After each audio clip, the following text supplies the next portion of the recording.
আসসালামু আলাইকুম রহমতুল্লাহি ওবরাকাতু। একটা স্বামী স্ত্রীর সম্পর্ক একমাত্র পূর্ণতা পাই 14 বা 15 বছর পেরিয়ে গেলে। এটা আপনার 15-16 বছর তো যাই। আপনি এই জিনিসটা ফলো করবেন যে যখন দাম্পত্য জীবন শুরু হয়, সবার ক্ষেত্রে একরকমের না। দেখা গেছে অনেকের স্বামী স্ত্রীর বোঝাপড়া, অনেকের কাছ থেকে শোনা যায় যে স্বামী স্ত্রীর বোঝাপড়া খুবই ভালো, খুবই মজবুত, অটুট।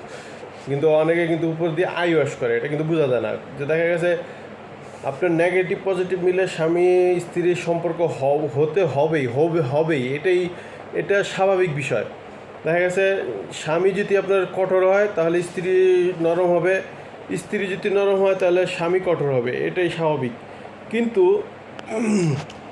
এই যে 17 বছর বা 18 বছরের যে একটা সম্পর্কের জার্নি, এটা মানে এটা পূর্ণ হওয়ার জন্য দেখা গেছে যখন সন্তান হয়, প্রথম একটা বা দুইটা সন্তান, এই সন্তানগুলোকেও স্বামী স্ত্রীর সাথেই স্ট্রাগল করতে হয়। কারণ যে দেখবেন যে এই স্বামী স্ত্রীদের মনোমালিন্য হয় বা সম্পর্কের অবনতি হয়, মন কষাকষি হয়, রাগারাগি হয়, ভালোবাসাও হয়, মিল মহব্বতও হয়। তো এই বিষয়গুলো যে সম্পর্ক যে আপনার পূরণ হয়ে গেলেও হয় না তা না, সম্পর্ক পূরণ হয়ে গেলেও হয়। কিন্তু যে প্রথম সন্তান বা দ্বিতীয় সন্তান যখন বিয়ের পরপরই সন্তানগুলো নেওয়া হয়, মানে দুনিয়ায় আসে, তারপর থেকেও সন্তানরাও এই বিষয়গুলো স্ট্রাগল করে স্বামী স্ত্রীর সাথে সাথে। দেখা গেছে জুলুমের শিকার হলে বা বিভিন্ন ধরনের চাপের শিকার হয়, বিভিন্ন ধরনের সমস্যার সম্মুখীন হয়। স্বামী স্ত্রীর ঝগড়াঝাটির কারণে সন্তানরাও মাইন্ডের ক্ষেত্রেও আনফ্রেশনেস কাজ করে বা ফ্রেশনেস থাকে না। তারা তাদের বাবা মার যেই মনোমালিন্য রাগারাগির কারণে তাদেরও মন খারাপ হয়।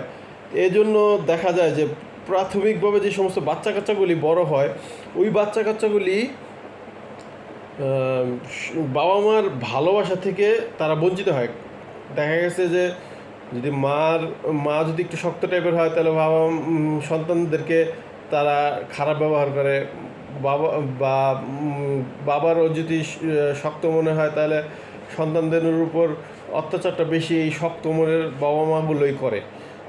আর নরম মনের যে সমস্ত বাবা মা থাকে, এরা সন্তানদেরকে ভালোবাসে, আদর করে, মানে কখনোই রাগ ব্যবহার করে না। তো দেখা গেছে যে এইভাবেই তাদের জীবন বেড়ে উঠতে হয়। বিশেষ করে প্রথম দুইজন সন্তানদেরকে এই যখন সম্পর্ক ইস্টাবলিশড পর্যায়ে না যায়, তখন এই সন্তানদেরকে স্ট্রাগল করতে হয়, যেটা তৃতীয় সন্তানের ক্ষেত্রে হয় না। তৃতীয় সন্তানের ক্ষেত্রে দেখা যায় যে এই সন্তানগুলোকে এই সন্তানরা ভাই বোন বাবা মা এদের ভালোবাসায় একেবারে মানে পারফেক্টভাবেই বড় হয়। হয়তো দেখা গেছে ভাই বা বোন যদি আপনি রুডো শক্ত মনের হয় তাহলে ওরা একটু শাসন করে, কিন্তু বাবা মা কখনোই শাসন করে না। এটা স্বাভাবিক ক্ষেত্রে এটা হয়, তবে সবার গল্প একরকমের হয় না। আমার বাস্তবিক অভিজ্ঞতা থেকে আমি এই বিষয়গুলো শেয়ার করতেছি। দয়া করে, দেখা গেছে অনেকের ক্ষেত্রে বিভিন্ন ধরনের বিরূপ ঘটনার সম্মুখীন হতে পারেন, হতে হতে হয়, এটা স্বাভাবিক বিষয়।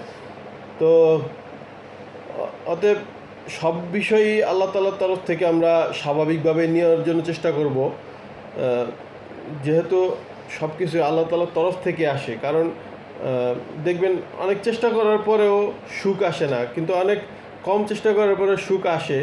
তো এটা আল্লাহ তাআলার নিয়ামত ছাড়া অন্য কিছু না। অতএব আপনাদের জীবনের ক্ষেত্রে যেগুলো ঘটেছে সেগুলো কমেন্টস করবেন, লাইক করে, শেয়ার করে আমাদের পাশে থাকবেন। আমরা সবসময় বাস্তবিক অভিজ্ঞতা থেকে জীবনের সব শিক্ষাগুলোই আপনাদের কাছে শেয়ার করি। অতএব সবাইকে জাযাকাল্লাহু খায়রান। আল্লাহ তাআলা আমাদের জীবনকে সুন্দরভাবে পরিচালিত করার তৌফিক দান করেন। আমিন।